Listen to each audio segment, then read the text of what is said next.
Mr. Prime Minister, we've met many times over the past few years, most recently in Hiroshima at the G7 summit, and each time I was struck by our ability to find new areas of cooperation. Together, we're unlocking the shared future of what I believe to be unlimited potential. And with this visit, we're demonstrating once more how India and the United States are collaborating on nearly every human endeavor and delivering progress across the board. From designing new ways to diagnose and treat illnesses like cancer and diabetes, to collaborating on human spaceflight, including sending an Indian astronaut to the International Space Station in 2024, to accelerating the global clean energy transition and tackling the climate crisis we face, to harnessing our shared expertise on critical and emerging technologies like quantum computing and artificial intelligence, to ensuring they are not used as tools of misinformation and oppression. We are doubling down on our cooperation to secure our semiconductor supply chains, advancing Open RAN telecommunications networks, and growing our major defense partnership with more joint exercises, more cooperation between our defense industries, and more consultation and coordination across all domains. Our economic relationship is booming.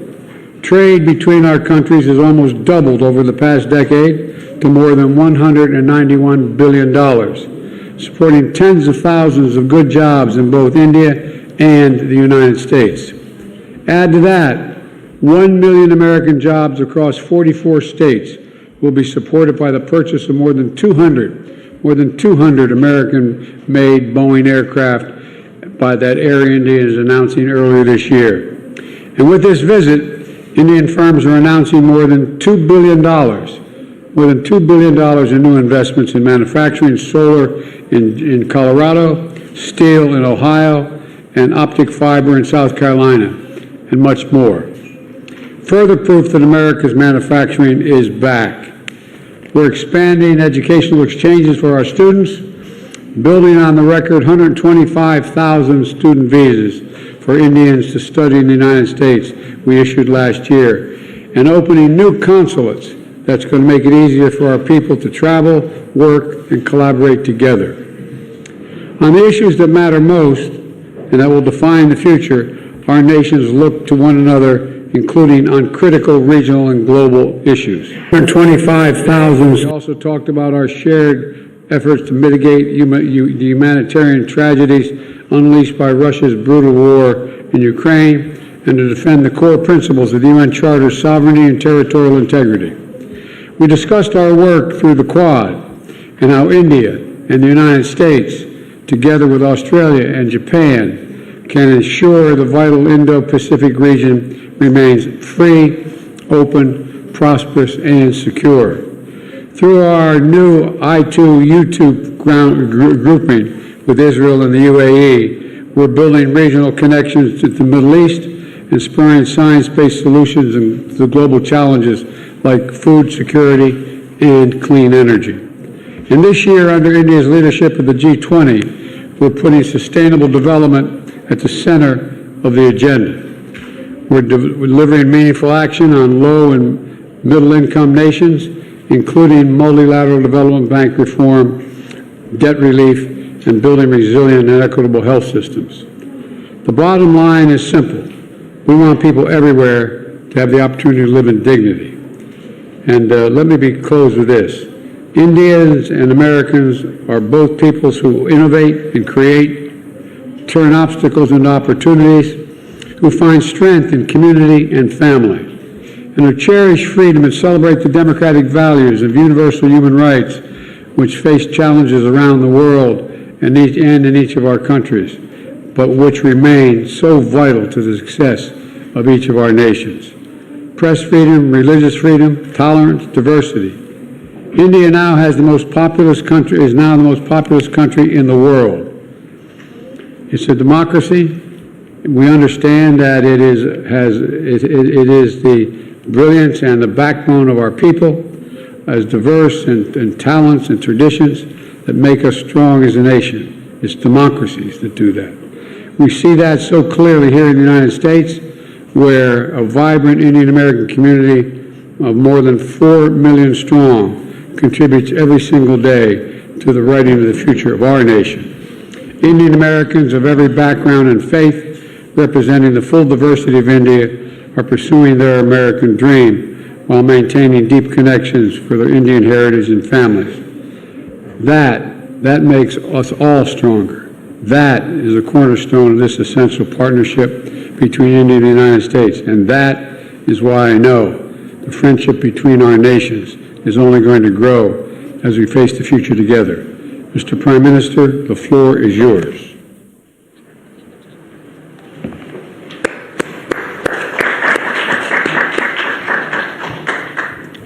Don't get overwrought. Your Excellency, राष्ट्रपति Biden,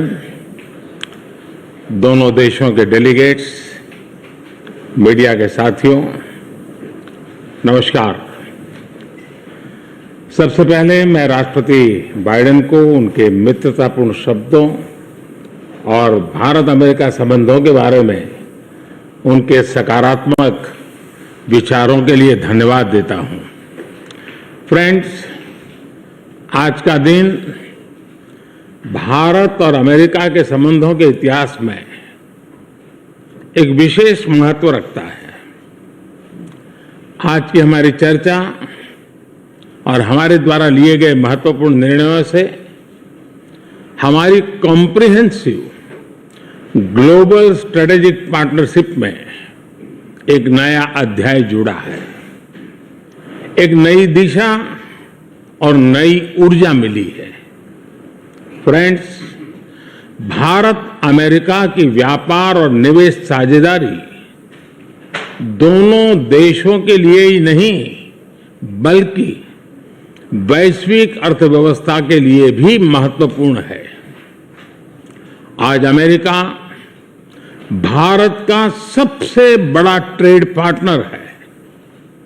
हमने निर्णय लिया है कि व्यापार से जुड़े लंबित मुद्दों को समाप्त कर नई शुरुआत की जाए। आईसेट यानी initiative for critical and emerging technology हमारे तकनीकी सहयोग के महत्वपूर्ण फ्रेमवर्क के रूप में उभरा है।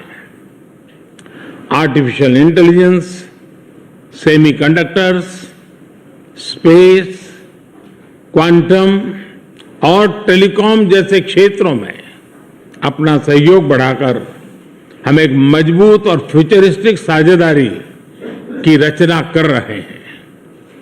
अमेरिका की माइक्रोन, गूगल तथा एप्लाइड मटेरियल जैसी कंपनियों द्वारा भारत में निवेश करने का निर्णय इस फ्यूचरिस्टिक साझेदारी का प्रतीक है। इस यात्रा के दौरान मुझे अमेरिका के कुछ अन्य सीईओज के साथ मुलाकात करने का भी अवसर मिला। उनके साथ हुई चर्चाओं में भी मैंने भारत के प्रति उत्साह और एक सकारात्मक सोच महसूस किया। हम दोनों सहमत हैं कि हमारी स्ट्रैटेजिक टेक्नोलॉजी पार्टनरशिप को सार्थक करने में गवर्नमेंट्स, बिजनेसेस और एकेडमिक इंस्टीट्यूशंस का साथ आना बहुत महत्वपूर्ण है। क्लीन एनर्जी ट्रांजिशन में भारत और अमेरिका के साझे विजन को इम्प्लीमेंट करने के लिए हमने कई महत्वपूर्ण इनिशिएटिव लिए हैं। इसमें green hydrogen, wind energy, battery storage, carbon capture जैसे क्षेत्र शामिल है। हमने यह भी निर्णय लिया कि वैश्विक अनिश्चितताओं के बीच भारत और अमेरिका ट्रस्टेड पार्टनर्स की तरह रिलायबल, सिक्योर और रेजिलिएंट ग्लोबल सप्लाई चेन और वैल्यू चेन तैयार करेंगे। भारत और अमेरिका के बीच करीबी रक्षा सहयोग हमारे आपसी विश्वास और साझा रणनीतिक प्राथमिकताओं का प्रतीक है। पुराने समय के बायर सेलर्स रिलेशनशिप पीछे छोड़कर आज हम ट्रांसफर ऑफ टेक्नोलॉजी, को डेवलपमेंट और को प्रोडक्शन की तरफ बढ़ चुके हैं। जनरल इलेक्ट्रिक द्वारा भारत में टेक्नोलॉजी ट्रांसफर के माध्यम से इंजन बनाने का निर्णय एक लैंडमार्क एग्रीमेंट है। इससे दोनों देशों में रोजगार के नए अवसर भी खुलेंगे। यह आने वाले समय में हमारे रक्षा सहयोग को एक नया स्वरूप देगा। इस सहयोग में दोनों देशों के रक्षा उद्योग और स्टार्टअप्स महत्वपूर्ण पार्टनर्स हैं। उन्हें आपस में जोड़ना हमारे डिफेंस इंडस्ट्रियल रोडमैप का मुख्य उद्देश्य है। स्पेस साइंस और टेक्नोलॉजी में हमारा गहरा और वर्षों पुराना सहयोग रहा है। आज हमने आर्टेमिस अकॉर्ड्स में शामिल होने का निर्णय लेकर हमारे स्पेस कोऑपरेशन में एक लंबी उड़ान भरी है। संक्षेप में कहूं तो भारत और अमेरिका की साझेदारी के लिए even sky is not the limit. Friends, हमारे संबंधों का सबसे महत्वपूर्ण स्तंभ हमारे पीपल टू पीपल टाइज है। भारतीय मूल के 40 लाख से भी ज्यादा लोग आज अमेरिका की प्रगति में महत्वपूर्ण योगदान दे रहे हैं। आज सुबह व्हाइट हाउस में इतनी बड़ी संख्या में भारतीय लोगों की उपस्थिति इस बात का प्रमाण है कि इंडियन अमेरिकन्स हमारे संबंधों की असली ताकत है। इन संबंधों को और गहरा करने के लिए हम अमेरिका द्वारा बेंगलुरु और अहमदाबाद में कॉन्सुलेट्स खोलने के निर्णय का स्वागत करते हैं। उसी तरह सिएटल में भारत का नया कॉन्सुलेट खोलेंगे। फ्रेंड्स, आज की बैठक में हमने कई क्षेत्रीय एवं वैश्विक मुद्दों पर चर्चा की। इंडो पैसिफिक में शांति और सुरक्षा यह हमारी साझा प्राथमिकता है। हम एकमत हैं कि इस क्षेत्र का विकास और सफलता पूरे विश्व के लिए महत्वपूर्ण है। हमने क्वाड पार्टनरशिप के साथ मिलकर इस क्षेत्र के सभी देशों के साथ अपना समन्वय बढ़ाने पर विचार साझा किए। आतंकवाद और कट्टरवाद के खिलाफ लड़ाई में भारत और अमेरिका कंधे से कंधा मिलाकर चल रहे हैं। हम सहमत हैं कि क्रॉस बॉर्डर टेररिज्म को समाप्त करने के लिए ठोस कार्यवाही आवश्यक है। कोविड महामारी और यूक्रेन संघर्ष से ग्लोबल साउथ के देश विशेष रूप से पीड़ित हुए हैं। हमारा मत है कि इन समस्याओं के समाधान के लिए सभी देशों का एकजुट होना अनिवार्य है। यूक्रेन के घटनाक्रम के शुरुआत से ही भारत ने डायलॉग और डिप्लोमेसी के माध्यम से इस विवाद को सुलझाने पर जोर दिया है। हम शांति की बहाली के लिए हर संभव योगदान देने के लिए पूरी तरह से तैयार हैं। भारत की G20 की अध्यक्षता में हम one earth, one family, one future उस पर बल दे रहे हैं। ग्लोबल साउथ की प्राथमिकताओं को आवाज दे रहे हैं। मैं राष्ट्रपति बाइडेन का धन्यवाद करता हूं कि उन्होंने अफ्रीका को G20 का पूर्ण सदस्य बनाने के मेरे प्रस्ताव पर समर्थन जताया है। फ्रेंड्स, हमारे सभी साझे प्रयासों का मूल मंत्र है लोकतंत्र और लोकतांत्रिक मूल्यों तथा व्यवस्थाओं को सशक्त करना। विश्व के दो सबसे बड़े लोकतंत्र भारत और अमेरिका मिलकर विश्व शांति, स्थिरता, समृद्धि में महत्वपूर्ण सहयोग दे सकते हैं। मुझे विश्वास है कि इन मूल्यों के आधार पर हम दोनों देशों के लोगों की ही नहीं बल्कि पूरे विश्व की अपेक्षाओं और आकांक्षाओं को पूरा कर सकेंगे। राष्ट्रपति बाइडेन, आज की उपयोगी चर्चा के लिए मैं आपका बहुत बहुत धन्यवाद करता हूं। इस वर्ष G20 समिट के दौरान आपका भारत में स्वागत करने के लिए भारत और मैं स्वयं भी बहुत ही उत्सुक है। और जैसा राष्ट्रपति जी ने कहा, हम लोगों को मुझे जाना है बाद में कांग्रेस को एड्रेस करने के लिए, और इसलिए ज़्यादा अधिक समय न लेते हुए मैं मेरी बात को विराम देता हूं। मैं फिर एक बार राष्ट्रपति का बहुत बहुत धन्यवाद करता हूं।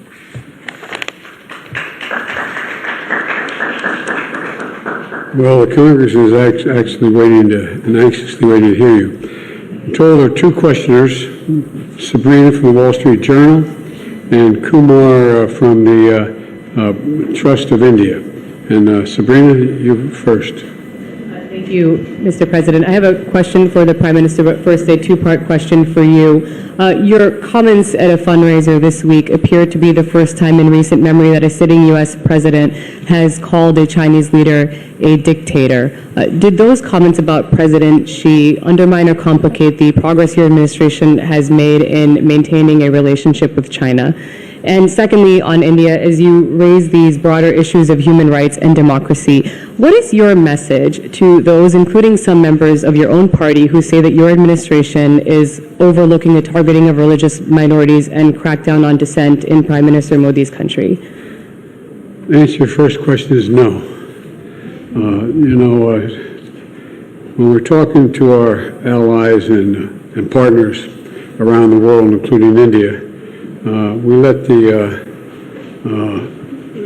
idea of my choosing and avoiding saying what I think is the facts with regard to the relationship with India, with China, is just not something I'm going to change very much.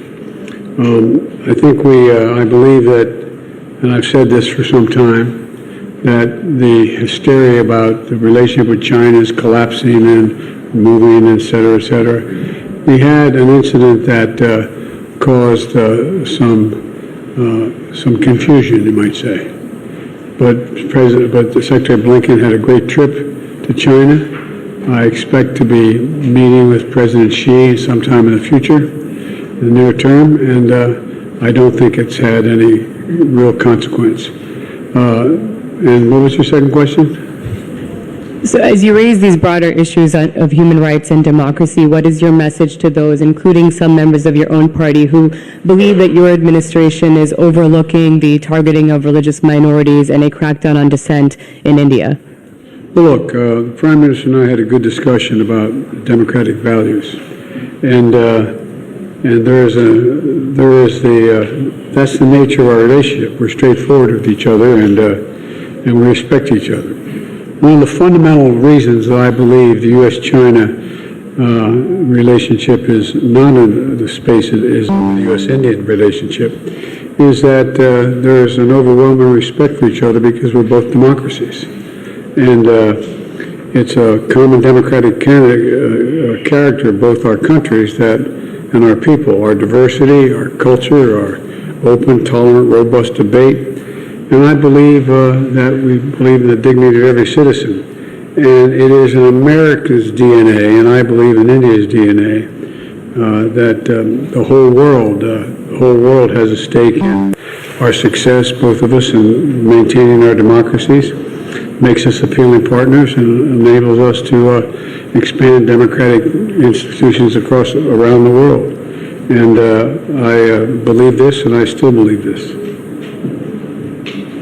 Mr. Prime Minister, India has long prided itself as the world's largest democracy, but there are many human rights groups who say that your government has discriminated against religious minorities and sought to silence its critics. As you stand here in the east room of the White House, where so many world leaders have made commitments to protecting democracy, what steps are you and your government willing to take to improve the rights of Muslims and other minorities in your country and to uphold free speech?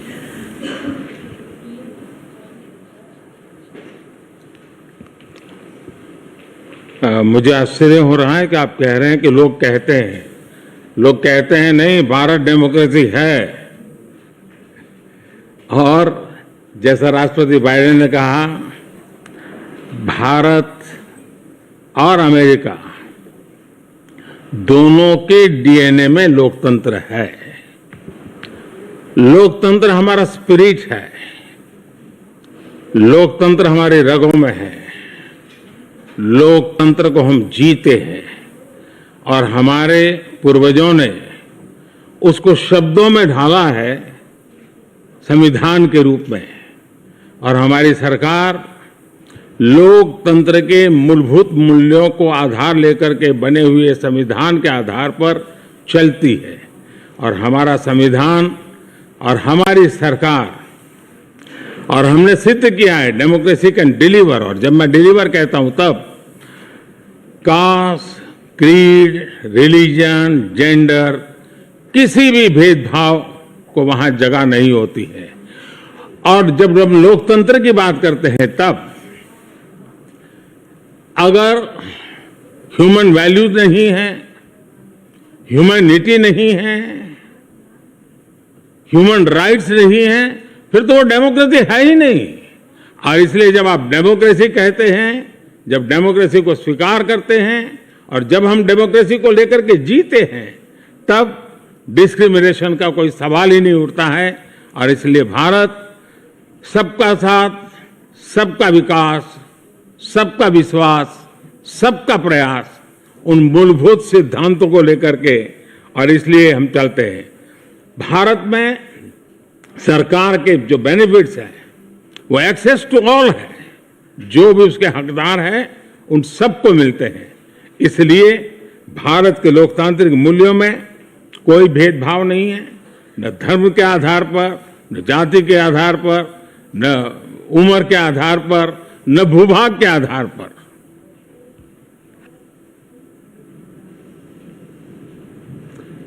Kumar. Yeah, thanks a lot, sir. Sir, my question is on the issue of climate change. Both countries have spoken strongly about the need to tackle the climate change, but there is a view. I'm sorry. Yeah, both countries have spoken about the challenge of climate change, but there is a view that ambitious targets are set, but implementation is found often lacking. And there is also a criticism of lack of technological transfer, financial transfer from the developed countries to the developing nations.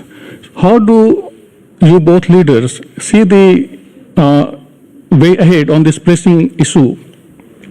Well, first of all, I think it is the existential threat to humanity, climate change. It's the most serious problem we face as human beings. We have to keep it below 1.5 degrees Celsius. We've made enormous progress here in the United States on dealing with this issue by doing three things. Number one, by insisting that we move every one of our industries into a position where they can take advantage of cheaper and more extensive and more available renewable energy, whether it's solar or wind or hydrogen and green hydrogen. There's a whole range of things we've been working on. In addition to that, we find ourselves in a position that what we've done is that we have significantly reduced for example, I made a commitment that we are going to make sure that by 2030, 30% of all our land and sea and oceans were in conservation, could not be developed. We're well on our way to doing that, and that's also absorbing carbon from the air as a consequence of that because of the conservation. We are in a position as well, but we have provided for significant increase in funding for a whole range of issues, but not just for the United States, but for the rest of the world. For example, we're working with the G7 to provide for infrastructure work for dealing with global warming in the continent of Africa. In Angola, building the largest solar project, moving ourselves, having railway to go all the way across the southern two-thirds, from the Atlantic Ocean to the Indian Ocean in Africa, to be able to transport and do it cheaper and do it with less, how can I say it, less carbon emissions. We're trying to work with other countries to maintain their carbon sinks so they don't have to develop them like we did.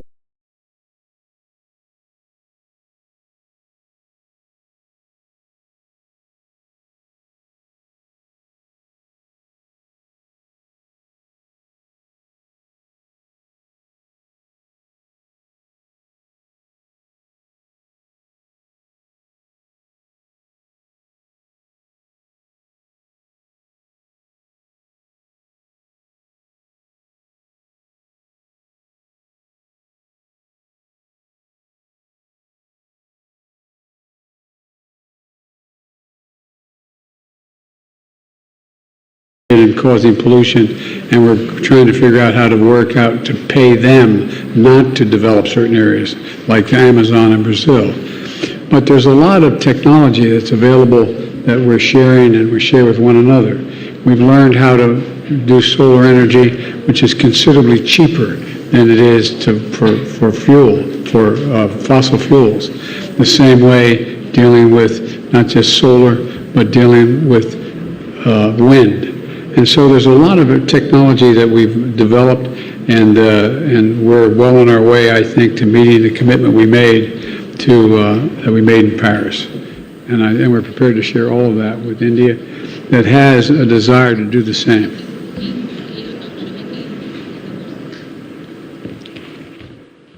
Excellency, आपने सही कहा। जहां तक भारत का सवाल है, environment, climate, ये हमारे सांस्कृतिक परंपरा में अत्यंत महत्वपूर्ण स्थान है उसका। हमारे लिए एनवायरमेंट ये आर्टिकल ऑफ फेथ है। ये कन्वीनियंस के कारण करने का हमारा काम नहीं है, हम ये मानते हैं।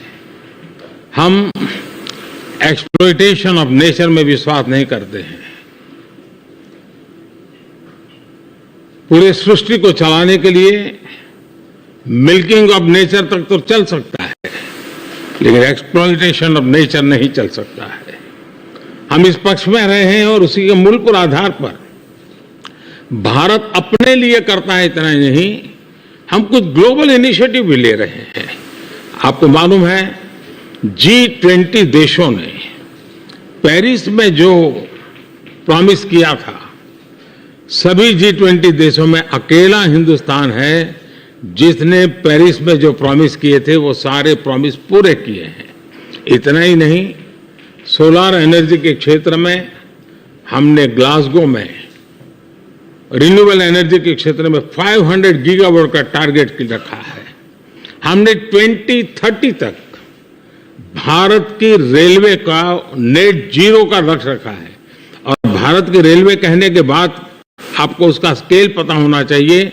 भारत की रेलवे का मतलब है कि हर दिन मेरे यहां रेल के डिब्बे में पूरा ऑस्ट्रेलिया होता है। इतना बड़ा मेरा देश है और वहां मैं 2030 तक रेलवे को नेट जीरो लेकर के चल रहा हूं। उसी प्रकार से जो हमने सोलर एनर्जी के टारगेट तय किए थे, हमने इथेनॉल के टारगेट तय किए थे 10% का, वो समय से पहले पूरा कर दिया। हम 20% इथेनॉल ब्लेंडिंग की दिशा में आगे बढ़ रहे हैं। हम ग्रीन हाइड्रोजन को इनिशिएट कर रहे हैं और भारत ग्रीन हाइड्रोजन हब बने, उस दिशा में हम काम कर रहे हैं। हमने दुनिया के लिए इंटरनेशनल सोलर अलायंस उसका हमने लॉन्च किया और आज दुनिया के कई देश उसमें भारत के साथ मिलकर के आगे बढ़ रहे हैं। हमने जो आइलैंड कंट्रीज है उनको स्पेशली सोलार के क्षेत्र में मदद करके उनको एक नया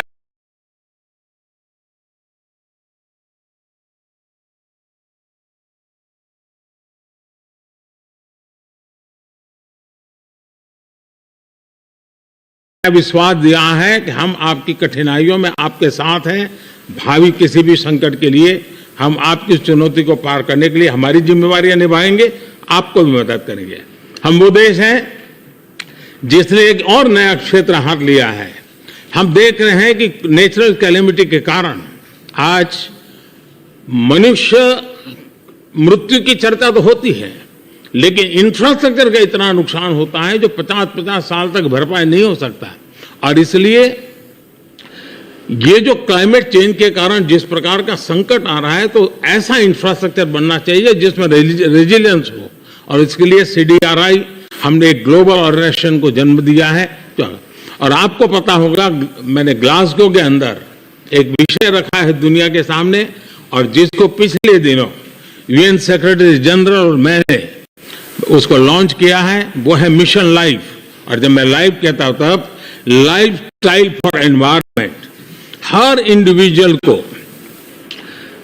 प्रो क्लाइमेट, प्रो एनवायरमेंट अपना जीवन जीने का तरीका डेवलप करना होगा। इतने बड़े संकट के लिए उस दिशा में भी हम काम कर रहे हैं, और मुझे विश्वास है कि भारत ने जो आज इन क्षेत्रों में काम शुरू किया है, इसलिए नहीं कि भारत ने दुनिया के एनवायरनमेंट को बुरा किया है, लेकिन हम इसलिए कर रहे हैं कि हमारी भावी पीढ़ी की हमें चिंता है।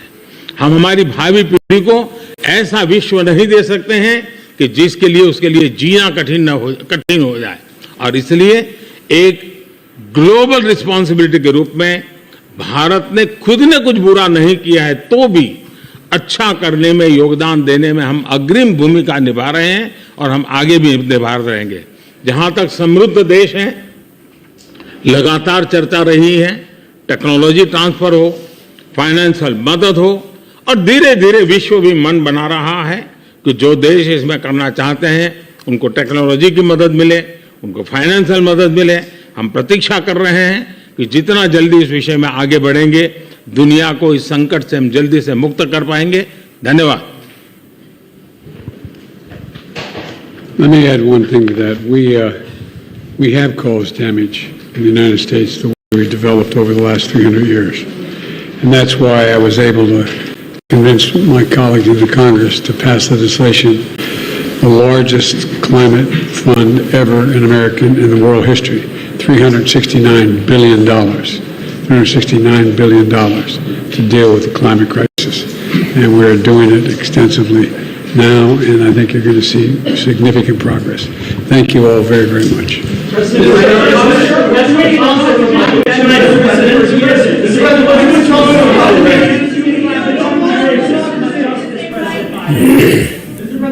तो ये सीधी तस्वीर है व्हाइट हाउस से, जहां पर प्रेस स्टेटमेंट दोनों नेताओं ने दिया। आपसी शिष्टमंडल स्तर की बातचीत के बाद में साफ तौर पे ये बात निकल के आई है कि कैसे सहयोग को एक नए दायरे तक लेकर जाया गया है।